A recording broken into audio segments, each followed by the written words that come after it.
Well, I would like to welcome the wonderful Martin from Arc Inspiration, CEO and founder of, to Hospitality Talks. Welcome, Martin. Hi, Katy. How are you? I'm very well, thank you. Yes, how are you doing? All right, thank you. Getting Good. ready for the big, exciting opening of Independence Day on the 4th of July. Well, absolutely, and that is something that we are going to discuss at length, I would hope. Martin, just for anyone out there who doesn't know who you guys are, do you want to just give us a quick run through and rundown as to who you guys are? Yes, like you said before, Chief Exec and co-founder of Arc Inspiration, set the business up 20 years ago this year. So very, very exciting times for ourselves. And we own 18 bars in the north of England. Furthest south is it further south? Well, we've got 3 in Manchester, 8 in Leeds, and then we've got York, 2 in Harrogate, and up to Newcastle. So we operate three brands: Banyan Bar and Kitchen, Mannahatta, and Box, which is a game-changing, high-quality sports bar. Fantastic. Okay, thank you so much. So we won't dwell too much on the past, but I'm always fascinated to know, what have you guys been doing for the last 3 months? I mean, what, initially, obviously, COVID hit, everything shut down. Then what happened for you? Well, a lot of people just think I've been sat there doing nothing, and we've just been shut, and we've been sat like everybody else in the back gardens, taking advantage of the beautiful English summer or spring that we've had. But yeah, in fairness, we've been working non-stop, preparing how we can reopen, looking at how and when we can reopen, because there's a lot of uncertainty, and you can only really plan up until, when was it, about a few weeks ago, up until the latest announcement from good old Boris and his team. Mm-hmm. And so it was it's just been a very, very frustrating time. Mm-hmm. It's been quite draining planning for it all. And then also, as well, is we've had to do a lot of work to try and work with our banks to try and make sure that we've got enough funding in place coming through. And we've had to look at how we can reposition the business, how we can shape the business so we can come out of this as best we can and ready to fight another day. So obviously we went through the furloughing process of who to furlough and who not to furlough. There's about 750 of us in Arc Inspirations, and we furloughed all up 7 of us, and who've cracked on all the way through it. Been working on a lot through our marketing plans for reopening.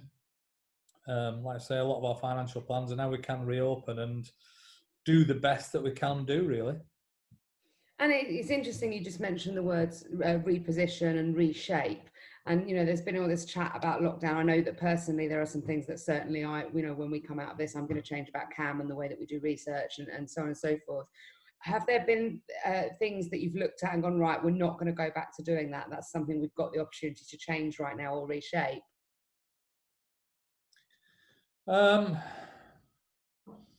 It's a good question. What are we not going to do that we were doing before? Well, I think a big focus on is how we can be a lot more efficient. And I think that we might have been too fat in the business because we were lining up. We're going to open 4 sites this year, and so we recruited ahead of ourselves as a business. Right. So we've taken the opportunity to say, well, we might have been a bit too luxurious in some positions, and so we've reshaped our business in terms of, we've had to make people a lot more productive, and we've had to lay a few people off that we probably thought that we didn't really need those at the moment in time, because I don't think we're going to be opening any sites in the immediate future, certainly not before Christmas. So definitely what we've not done is taking our eye off the ball in terms of being comfortable as a business. We've always operated very, very sharply. And also when we reopen, we're going to be, the majority is ordering at the bar rather than table service. We've done a lot of analysis on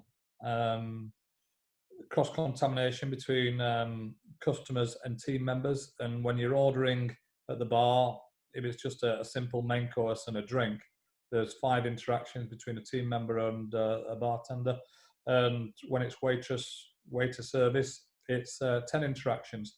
So we've gone against guidelines, and we're ordering at the bar which Okay. is, I was quite vociferous about that. That, you know, when the guidelines came out, they were saying that it should be table service. And I said, well, no, there's because, you know, the objective is to reduce contamination between team members and customers. So we're ordering at the bar. So hopefully, if that's successful, we'll roll it out because in more places and consistently and keep with that because it's greater efficiencies. And we've seen that there's some great casualties in the casual dining sector.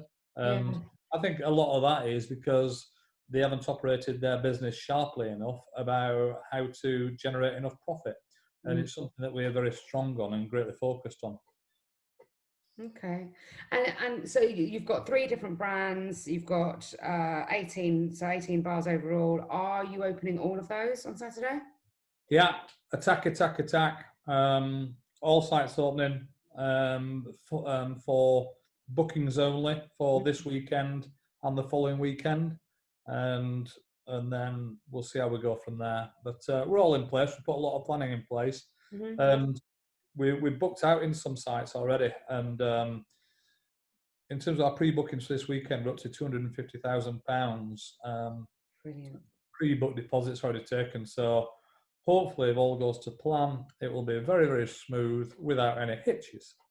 And that's interesting there that you just said, Martin, about pre-booking deposits. So have you asked for deposits for every booking, or is that for food only? Or No, every single booking. We've got a spreadsheet for each individual site for different time zones, and it's a different amount for different time zones at each site in different locations. And that took some putting together. We have sounds like my kind of Excel nightmare. It is. And also, as well, is what's very interesting, Katy, we've only had one complaint because we thought, ooh, and that was just someone who probably didn't really understand it. And they called us robbing swear words, and they were threatening to smash our windows. And Well, they sound like the kind of person you don't want in there in the first place then, right? Exactly. And really, I think the industry should take this as an opportunity to put in place measures they've always thought about doing that causes them problems that they wish they could have an opportunity. And for us, I think as an industry, for customers making bookings and not turning up is a massive problem. So if majority of people in the industry said, well, you know, why don't we take non-returnable deposits? That's what we've done. We haven't been greedy with it. They're quite modest, but at least it's enough to make sure people will turn up and they turn up on time. And you can either book for a 2-hour period, 3-hour period, or a 4-hour period. 4-hour period max. Also, what we're doing, we're going cashless in every bar from the 4th, and we're going with an order and pay app that's not an app. So in terms of, we've put in place 3 measures there that we probably thought about doing for a long time. That's fantastic efficiencies and financial gains for us that we're going straight in with. So it'll be fun. Yeah, it sounds it. And I think you're absolutely right about getting consumers and customers into the mindset of paying that deposit when they book to go somewhere, in the same way as you do with, you know, if you're on holiday, or, you know, it's so many different things that you do. I think that's a great idea. How much of your capacity reduced through abiding by the distancing rules and the bookings, etc.? Roughly, we'll be operating at 1 metre distancing, roughly about between a third and a half capacity. Right, okay. So it has quite severely impacted that then. So it's all about getting the most amount of spend out of the customers that are coming through the doors. Yeah, and turning those covers, yeah. So there's going to be some challenge there because, you know, if people are in there having a good time after 2 hours and telling them then that they need to go, but not just move away from the table, but you've got to go outside away from our unit. So there's going to be some challenges there to do that, but it's what we've done risk assessments for, we've thought through, and there's some challenges in place to make sure that happens. But we'll just have to make sure that they don't turn up half an hour late like they normally do, and then they want to stay half an hour extra because it's going to have a knock-on effect all throughout the rest of the day. Of course. And just one sort of final question. We recently ran some research which told us what pub and bar customers wanted from pubs and bars when they reopened, and we saw that PPE was right down the bottom. So you had something like 47% of people wanted to have to go back to a pub or bar that they knew, and they wanted to have physical distancing space and all that kind of thing. But PPE came right down the bottom, with only 10% of people telling us it was imperative to have that. What have you decided to do in your venues with regards to that? Follow your advice. Now, I like to hear.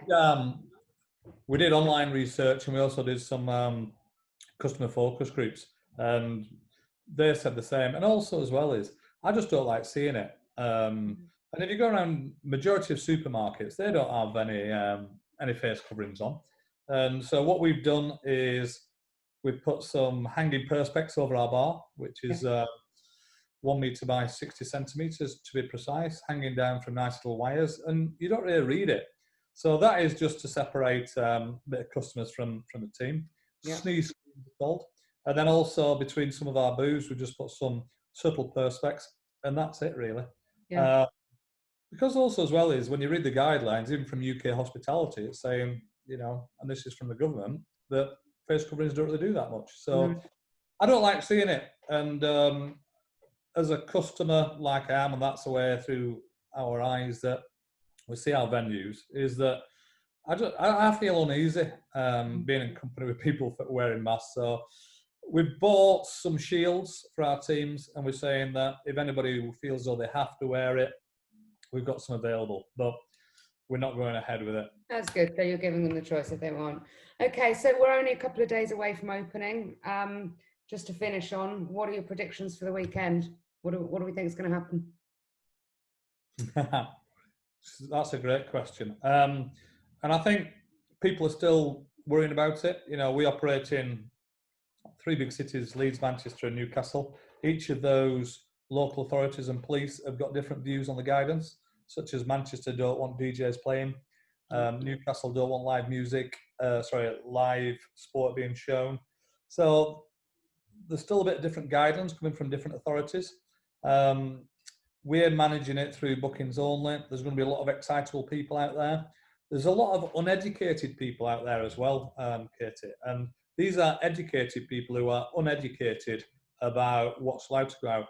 For instance, I've had people I know, police officers, saying, "Can I book a table for 15 people on Saturday night?" And if you're saying, police officer, yeah. And even a friend who's a barrister wants to take his chambers out. And if you're like saying, so we're going to be faced with a lot of challenges of people saying, "Oh, I thought it was all right to go out and have a group of 30 of us outside one of your bars." So there's going to be a lot of challenge for ourselves and our teams to operate as professional as we can do, with people who think they know all about coronavirus and also what's allowed and what's not allowed. And it's going to be a great challenge for us. And also, as the night goes on, some of those people are going to get more and more excitable, and we just need to make sure that they aren't getting too carried away and moving over to other groups of people and getting involved with other people's parties and things like that. We just need to operate as professionally and as responsibly as we can do, and try and minimise any chance of any antisocial behaviour in our bars and overexcitability, which that's a great challenge for us. Because one of our USPs for our sites is our atmosphere. That's something I think that's critical, and that we really pride ourselves upon, about creating that great buzz and great environment. And to go into some of our bars when it's probably one of your critical selling points is, and the music's not right and it's not driving that atmosphere, because we don't want to create this people shouting at each other and this aerosol and spitting at each other. So that's going to be a challenge for us. So it's going to be exciting. And I just hope that majority of people, they understand what's happening out there, and they don't think they can go on a pub crawl all day and expect to get in place and cause big queues. Yeah. Well, I absolutely hope you're right. I think it is going to be a massive challenge. I do hope that from the attitudes of the consumers that I've certainly spoken to over the last couple of weeks, people want to get back out there. They want it to be safe. And I think there might be a bit of a tiptoeing situation where people come out for a couple of hours and then go home. And, hopefully if everyone sticks by the rules, then we'll have a successful reopening at the weekend. And the hospitality industry can get back to where it was before. Thank you so much for your time, Martin. I really, really appreciate it. Wish you the best of luck at the weekend. Thank you. I'll check in with you next week and see how it went. All right. Thank you very much. Thanks. Bye.